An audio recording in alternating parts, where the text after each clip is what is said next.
Today we will start a new topic, Vijayanagar, the capital and its environ, from the chapter in Imperial Capital Vijayanagar. So Vijayanagar was the capital of Vijayanagar Empire, which was situated on the bank of river Tungabhadra, is now partially occupied by the village of Hampi in eastern Karnataka.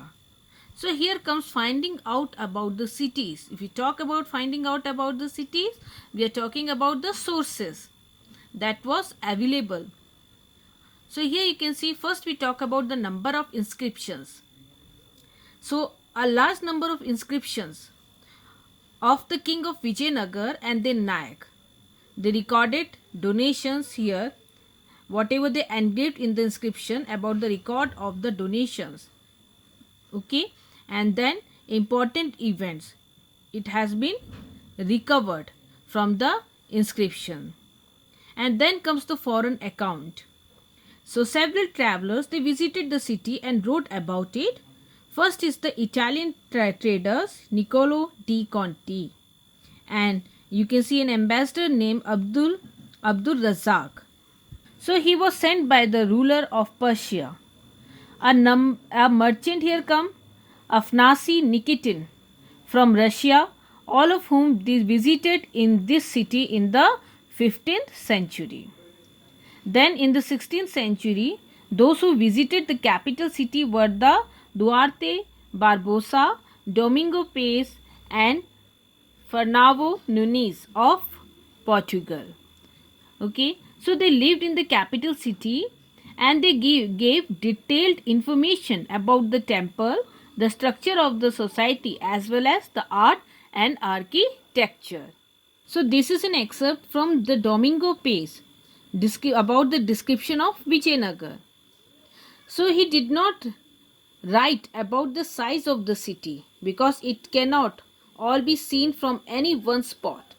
But once he climbed the hill, he saw a big part of it. I could not see it all because it lay between several ranges of hill from where I was seemed to me as large as Rome and very beautiful to the sight. Many small groups of trees within it and the garden of the houses and many channels of water which flow into the middle of it. And in places there are lakes, and you can see the king has close to the palace a palm grove and other rich fruit bearing trees. So here you saw that he wrote about the Vijayanagar city. He talked about the beauty of the city which is surrounded by hills, and when he seemed it looked as large as Rome.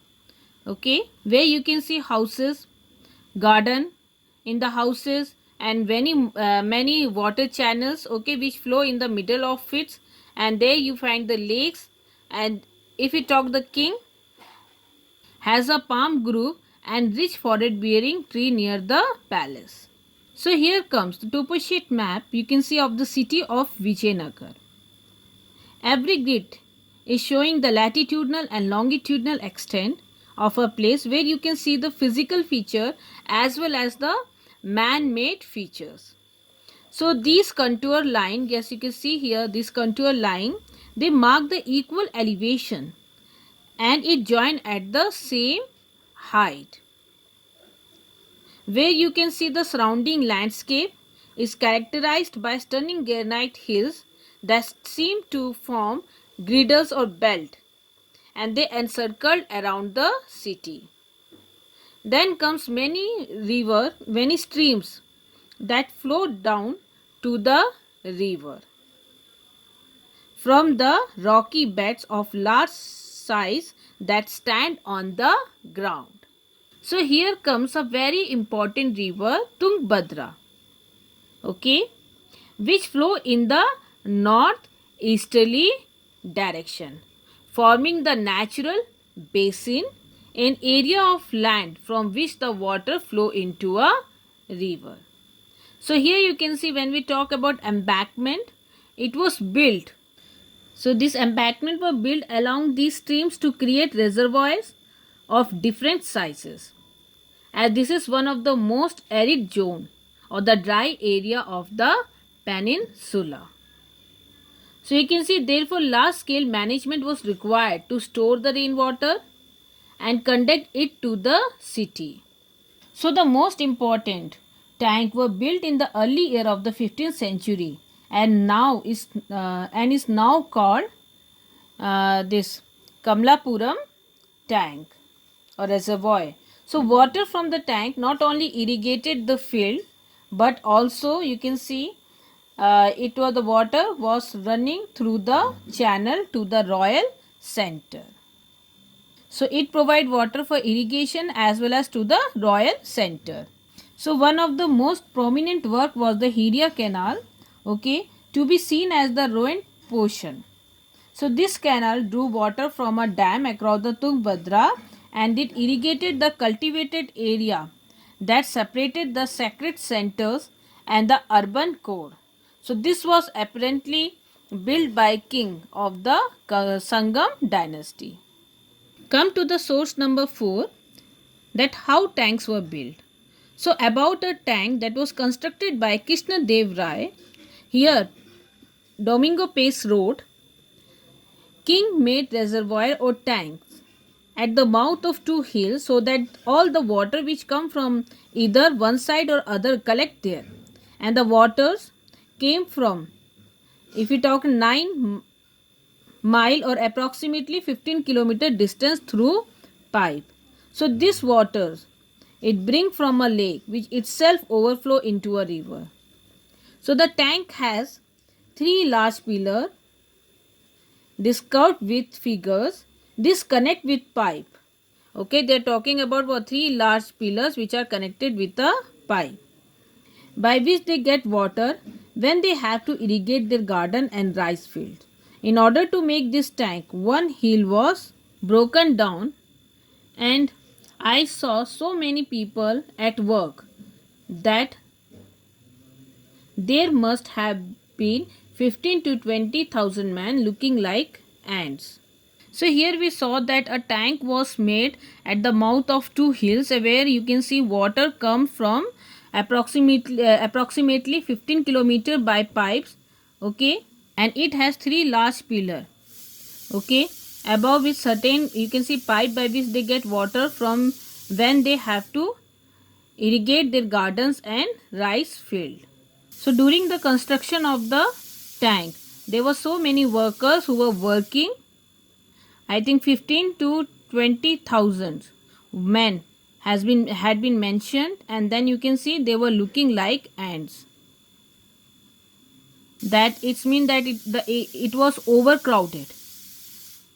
Fortification and roads.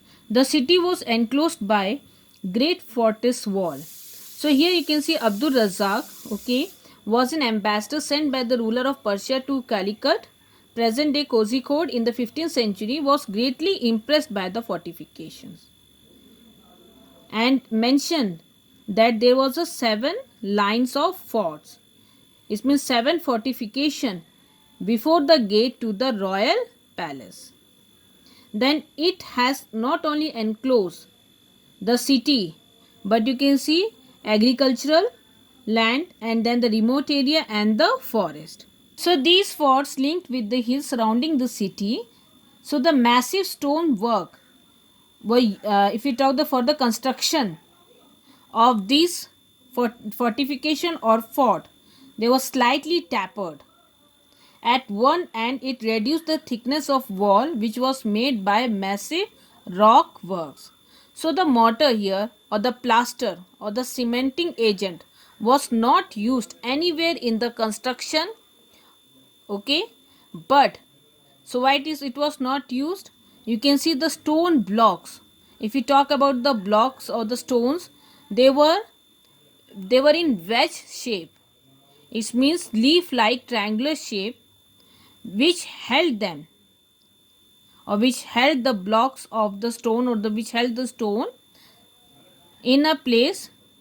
उनको इस तरह से रखा जाता था कि वो आपस में the stone blocks हैं वो जुड़ जाएं.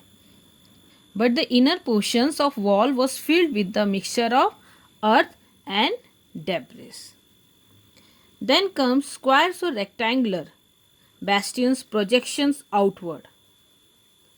So when we talk about the part of the castle wall were made outward in square or rectangular shape.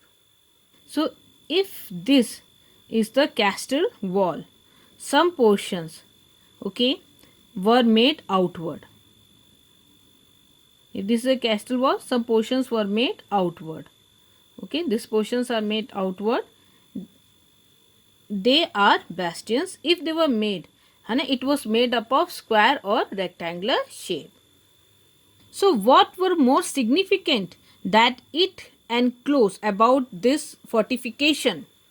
If we talk about what were most significant about this fortification, is the enclosement of the agricultural tract or the fortification of the agricultural tract. So Abdul Razak noted that here he wrote that first, second and third wall or the fort, okay, it was fortification were cultivable fields, garden and houses.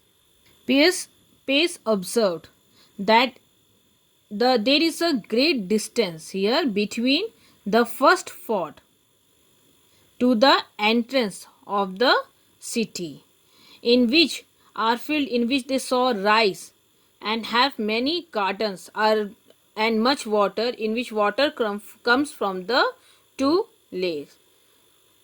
Then comes, this statement have been verified by the present day archaeologists, who have also found evidence an agricultural tract between the you can see sacred center and the urban core.